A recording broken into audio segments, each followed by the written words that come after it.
Lors de son premier mandat, Donald Trump répétait qu'Israël n'avait jamais eu de meilleur ami à la Maison-Blanche. Force est de constater que les liens sont restés intacts. Le président américain convie aujourd'hui à domicile le Premier ministre israélien, premier invité étranger à Washington depuis le retour du milliardaire. Il sera question ce soir évidemment de la situation au Proche-Orient, des récentes évolutions, cessez-le-feu, libération des otages contre des prisonniers palestiniens. Un rendez-vous qui intervient dans un moment délicat de reprise des négociations sur Gaza. Alors que va-t-on se dire aujourd'hui concrètement? Quel est le niveau de relation entre les deux individus qui se connaissent bien, très bien, même leurs intérêts très divergents? Parfois, ne peuvent-ils pas compliquer l'échange? On va poser toutes ces questions à notre invité qui est Renaud Girard. Bonjour, merci d'avoir accepté notre invitation. Vous êtes grand reporter et chroniqueur international au Figaro. La première question qu'on a envie de vous poser, voilà de nouveau Benjamin Netanyahou à Washington. Ça faisait quand même de longues années, depuis 2022, qu'il n'avait pas été convié. On sait que c'était un peu plus compliqué avec C'était plus compliqué, mais il est allé quand même. Les deux hommes se sont vus dans la période où Trump était président élu et pas encore en fonction. Donc le contact a quand même été maintenu, et c'est quand même un hommage assez appuyé à Israël que ce soit le premier chef d'État ou chef de gouvernement étranger à être reçu à Washington. Mais c'est certain que les agendas, comme on dit en anglais, les programmes de l'un et de l'autre ne sont pas forcément alignés politiquement. Ça, on va le voir dans un instant. Effectivement, il y a des intérêts divergents. Au-delà du symbole, première invitation à un dirigeant étranger, qu'est-ce qu'il faut y voir? Peut-être un message aussi au reste du monde. L'Amérique et Israël vont rester proches, plus proches en tout cas que pendant le dernier mandat. Oui, c'est un changement. Et on marque le changement avec Biden, puisque Joe Biden a toujours été un soutien d'Israël, mais avait, par exemple, supprimé l'envoi de très grosses bombes à Israël, ou avait pris plusieurs mesures contre Israël, avait fait des pressions très fortes pour que Israël arrive au cessez-le-feu. Et là, évidemment, Trump a aboli toutes ces restrictions. Les bombes, il y a même des super bombes qui font 2000 livres, c'est-à-dire presque une tonne, si vous 900 voulez. kilos, oui. Ces super bombes qui sont désormais livrées donc aux Israéliens. Livrées à nouveau aux Israéliens. Et même, à un moment, Trump a semblé épouser les thèses les plus extrêmes de la droite israélienne, puisqu'il a dit « Ah, il faudrait peut-être...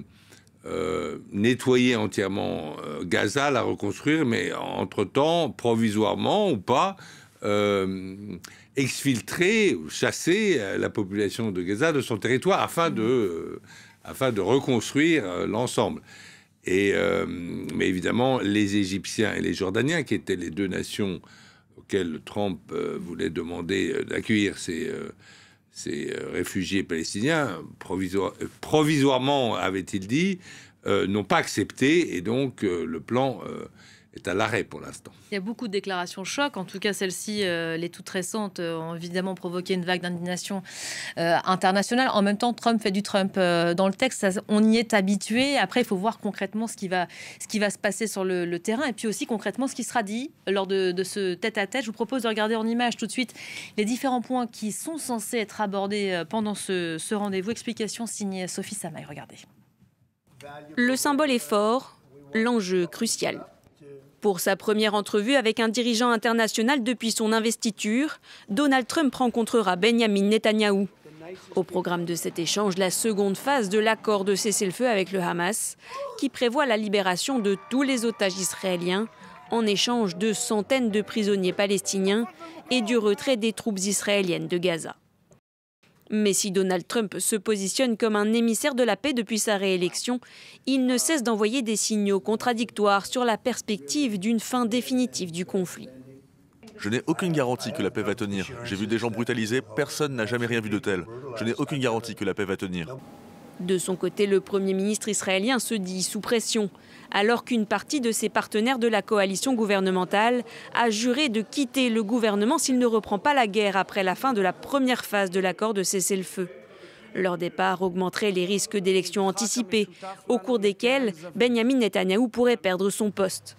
Mais le chef de l'opposition l'affirme, le Premier ministre israélien ne doit pas utiliser cet argument pour reprendre les combats.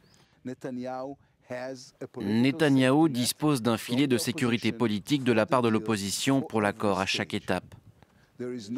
Il n'y a aucune raison politique empêchant Netanyahou de passer à la phase suivante.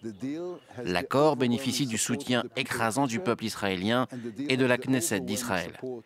L'accord sur les otages ne fera pas tomber le gouvernement de Netanyahou. Nous y sommes tous engagés. En parallèle de ces réunions, les négociations devraient reprendre cette semaine au Qatar par médiateurs interposés entre l'État hébreu et le Hamas. Cette rencontre intervient aussi alors qu'Israël mène depuis le 21 janvier une vaste opération militaire dans le nord de la Cisjordanie occupée. Voilà, ça fait une série de points qui vont être abordés donc, pendant ce tête-à-tête. J'aimerais qu'on fasse un crochet par Jérusalem. Il y a notre reporter envoyé spécial Pauline Godard qui est avec nous. Bonjour Pauline. Alors, on va évidemment aborder le fond de l'échange dans un instant. Mais côté israélien, est-ce que déjà on suit cette visite de Benjamin Netanyahou à Washington? Et qu'est-ce qu'on en attend surtout? Alors écoutez, ici de très nombreux Israéliens qui veulent que l'accord de cessez-le-feu aille jusqu'au bout, c'est-à-dire au terme de la première phase, de la deuxième phase et de la troisième phase. Eh bien, notamment les familles des otages sont inquiets. D'ailleurs, selon nos informations et selon ce que disent certains médias aussi également, les familles des otages auraient demandé à ce qu'une délégation, les représentants, accompagne Benjamin Netanyahou à Washington et cela aurait été refusé par le bureau du Premier ministre. Ils sont inquiets car ils ont peur que Benjamin Netanyahou, le Premier ministre israélien, fasse tout capoter puisque, comme depuis plusieurs mois, Benjamin Netanyahou va devoir encore une fois jouer à l'équilibriste s'il veut conserver sa coalition. On le sait, l'extrême droite insiste pour que cette deuxième phase n'ait pas lieu et notamment le ministre Smotrich. Ils veulent que la guerre reprenne au terme de la première phase, que cette guerre entre Israël et le Hamas reprenne dans la bande de Gaza. En tout cas, signe positif, Israël a annoncé ce matin qu'il allait envoyer une délégation israélienne à Doha d'ici la fin de la semaine pour reprendre ces négociations à direct entre Israël et le Hamas. On sait que également le Hamas avait dit dès hier qu'il était prêt à entamer ces négociations, des négociations qui s'annoncent compliquées puisqu'on le sait, il va falloir négocier le retrait des troupes israéliennes de la bande de Gaza. Il va falloir aussi négocier, à savoir qui seront les prisonniers palestiniens qui seront libérés en échange de la soixantaine d'otages qui sera encore entre les mains du Hamas lors de cette deuxième phase. Et une fois que la première phase sera achevée et que les 33 otages auront été libérés, alors hier le président américain a fait cette déclaration, pas forcément très optimiste, qui a été prise avec justement inquiétude. Ici, il a dit n'avoir aucune garantie que ce cessez-le-feu à Gaza se prolonge. Alors Benjamin Netanyahou a lui rencontré hier à Washington l'envoyé spécial de Donald Trump au Moyen-Orient. Il s'agit de Steve Witkoff et Steve Witkoff s'est lui voulu plus optimiste. Il a dit « Cela tient jusqu'ici et nous avons certainement l'espoir de faire sortir les otages et de sauver des vies et d'arriver, nous l'espérons, à une résolution pacifique de tout cela ».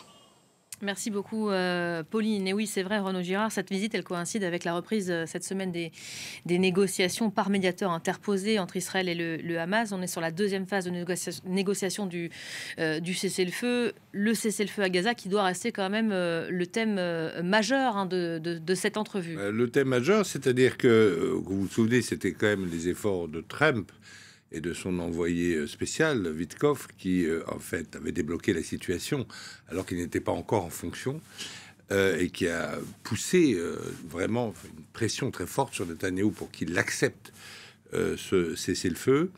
Et c'est Trump, dans son discours inaugural, a dit s'est engagé à arrêter toutes les guerres qu'il y avait dans le monde et à ne pas en provoquer d'autres.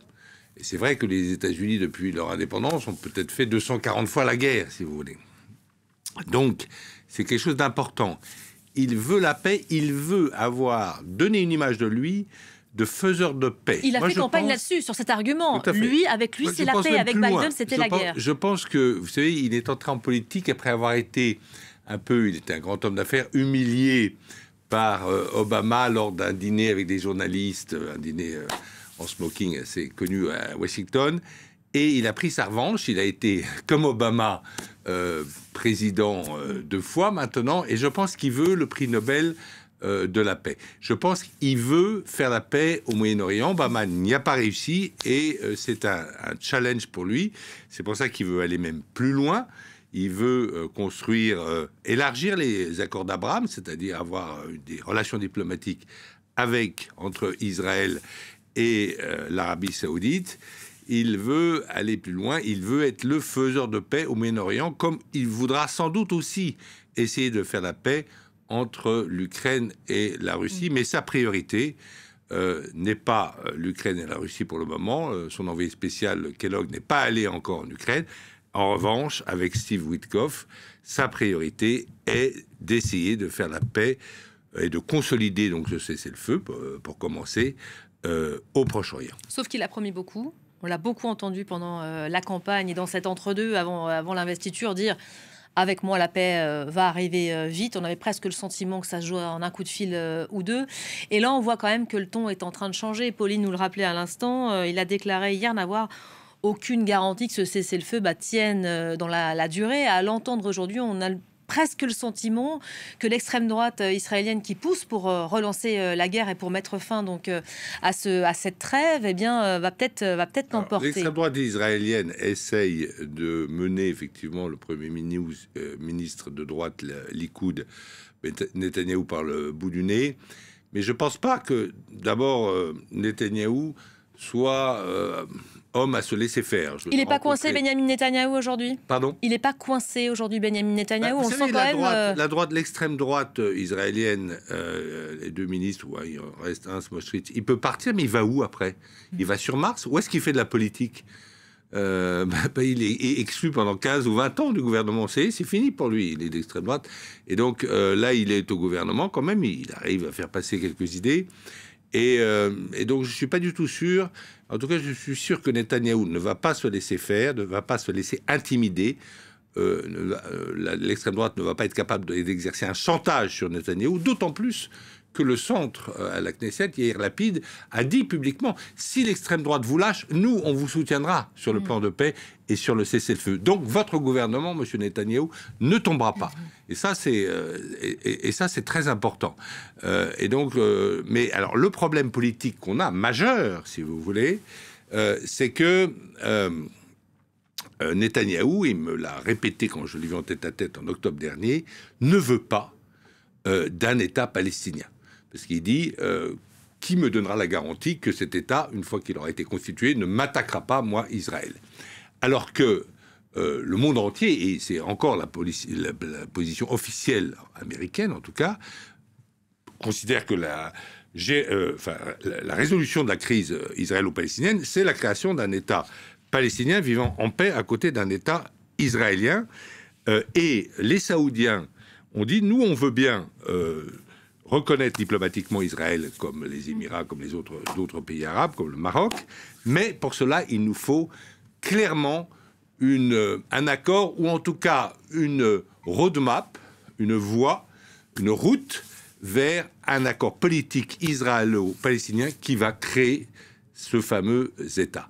Et donc ça, c'est un obstacle politique. Côté israélien, on n'y est absolument pas et on n'a pas du tout envie d'en entendre Pour le parler. moment, il n'y a pas du tout une majorité en Israël pour vouloir un État palestinien. Il y a des tentatives, comme celle de l'ancien Premier ministre Ehud Olmert, qui s'est mis avec l'ancien neveu d'Arafat. Ça commence à dater.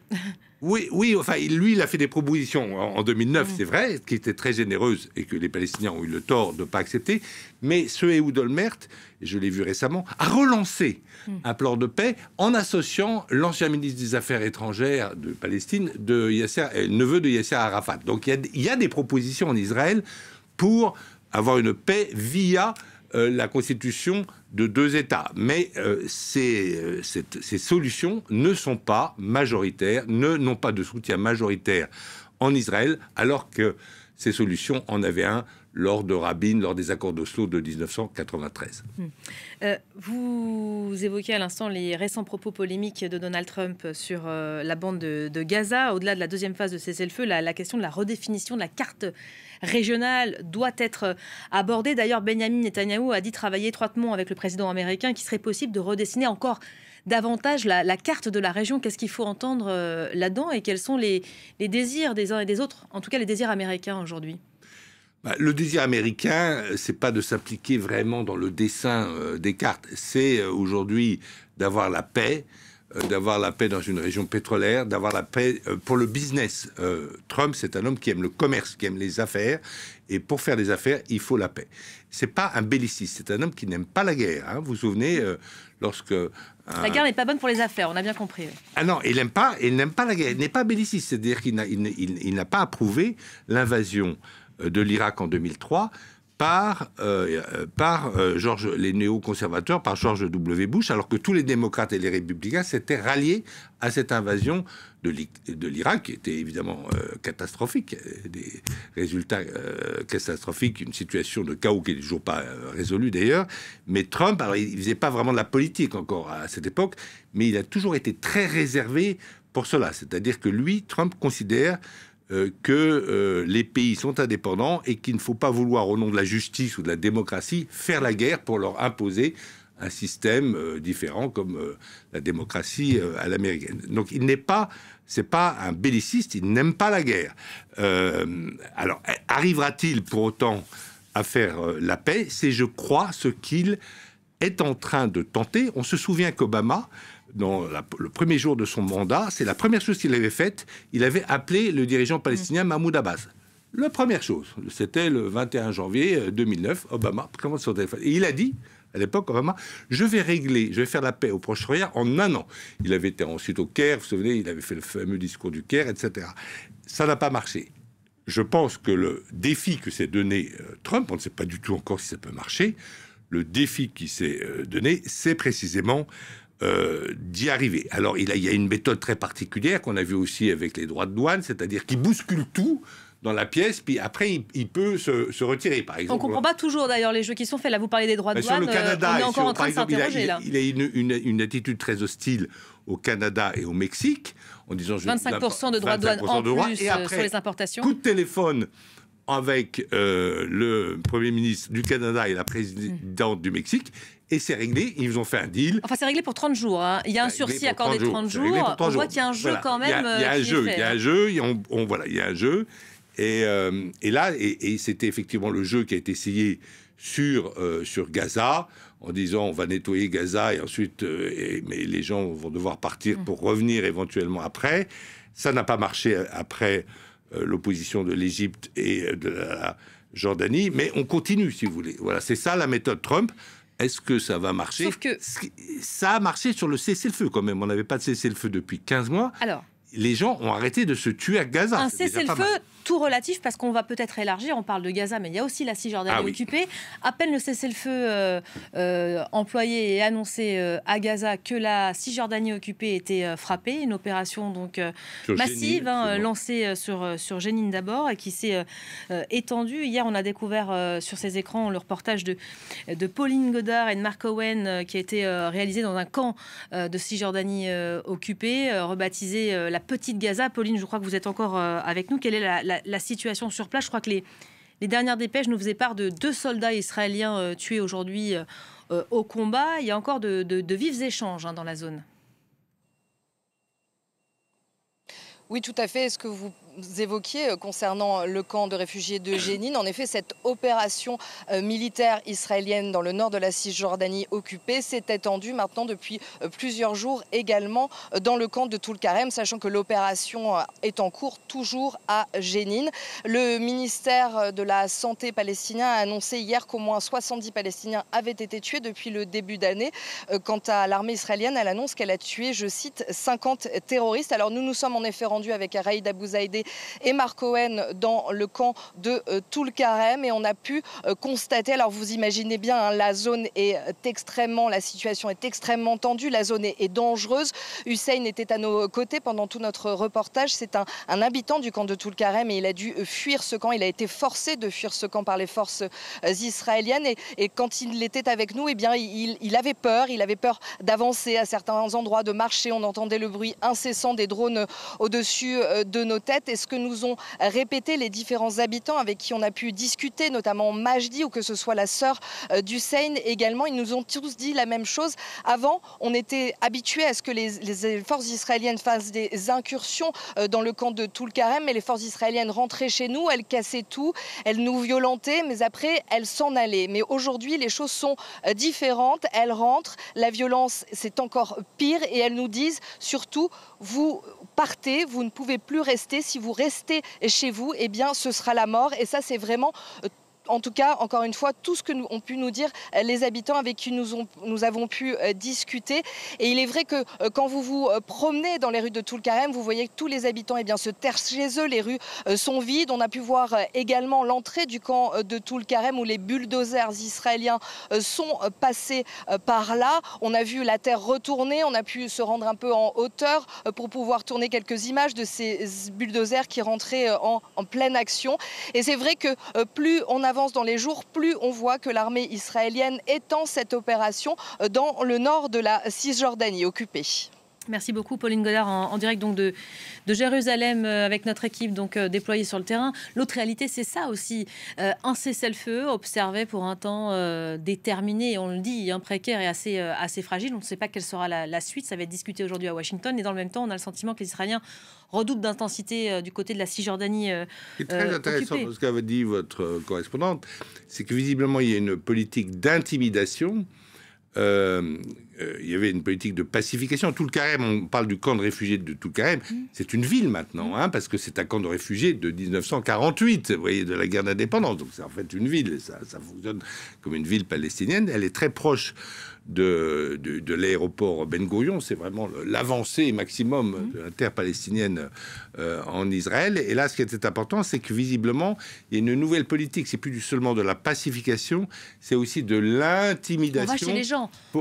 C'est de l'intimidation pour obliger à partir. Donc là, ça. C'est ça que je veux dire. On va chez les gens, on va chez les Palestiniens pour leur dire partez, quittez votre foyer. La question qu'il faut se poser maintenant, c'est est-ce que le gouvernement israélien n'a pas adopté, je n'en sais rien, il ne l'a pas reconnu publiquement, mais une politique d'épuration ethnique pour pousser, en tout cas dans cette zone, Ce sont les mots employés par la présidence palestinienne hier, qui parle de nettoyage ethnique, pendant qu'on est en train de se parler en Cisjordanie occupée. D'ailleurs, Donald Trump a été interrogé là-dessus par une journaliste hier à la Maison-Blanche, qui lui a demandé s'il était favorable à une annexion de ce territoire par Israël. On est en plein dedans. Trump a répondu « Je ne vais pas parler de ça ». Il a ajouté qu'Israël était un très petit pays en termes de territoire. Oui, alors ça veut dire qu'effectivement, il considère, en tout cas, il a de l'empathie pour une demande très ancienne d'Israël en disant il y a une sorte de taille de guêpe, si vous voulez. Si vous regardez la carte, effectivement, il y a une sorte de... À un moment, Israël n'a que 30 km de large entre la mer et justement Tulkarem, vous voyez. Et c'est une carte qui a quand même évolué au fil du temps. Voilà, qui a évolué au fil du temps. C'est une carte, c'est des frontières de la fin de la guerre d'indépendance de 1949, c'est ce qu'on appelle la ligne verte. C'est reconnu internationalement comme la frontière d'Israël depuis une résolution de 1967 de l'ONU, la 242. Alors, les Israéliens, et notamment la droite israélienne, a toujours rêvé que Israël s'étende au moins de la mer jusqu'au Jourdain, si vous voulez. Et là, Trump... Visiblement, il laisse entendre que ce serait possible. Comment ? Il laisse entendre que ce serait possible avec lui. Voilà, c'est quelque chose que n'avait pas dit le général de Gaulle après la guerre des 6 jours de 67, où il avait dit que Israël, dans son intérêt propre, devait se retirer des territoires occupés, sinon ça avait l'air de décennies d'oppression, de répression, etc., avait dit le général de Gaulle. Et là, effectivement, il y a une politique où... mais alors, il faudrait faire des échanges territoriaux, il faudrait où se créerait cet État palestinien? Là est toute la question, si vous voulez. Est-ce qu'il se créerait en Jordanie, où il y a déjà beaucoup de Palestiniens? Est-ce que ce serait une confédération entre la Jordanie et la Palestine? Parce que le problème qu'a Israël, c'est une bombe démographique. Si vous voulez, à l'intérieur de toutes les frontières que contrôle l'armée israélienne, vous avez 7 millions de Juifs et 7 millions d'Arabes qui vivent. D'accord ? Comment vous envisagez le futur de cette cohabitation entre ces 7 millions d'Arabes et ces 7 millions de Juifs? Netanyahou ne nous le dit pas. Netanyahou ne nous donne pas de roadmap pour les 10, 20, 30 prochaines années. Comment va se faire cette cohabitation? Et c'est quand même une question politique essentielle. Et Trump ne dit pas non plus... Ne dit rien non plus. Et voilà. Évidemment, la solution des Européens, notre solution est la solution des Français, de tous les pays du monde, des deux États, elle est certainement la meilleure, mais est-elle réaliste quand on sait qu'aujourd'hui, il y a plus de 500 000 colons israéliens qui sont dans ces fameux territoires occupés dont vous avez parlé, c'est-à-dire la Cisjordanie depuis la victoire israélienne dans la guerre des 6 jours de 1967. Situation hautement complexe, on ne dit pas le contraire. Merci beaucoup Renaud Girard, merci d'avoir été avec nous et d'avoir avancé à nos côtés sur cet tête-à-tête qui se profile et qu'on continuera de couvrir évidemment sur nos antennes tout au long de cette journée. Restez avec nous, Paris Direct se poursuit. À très vite.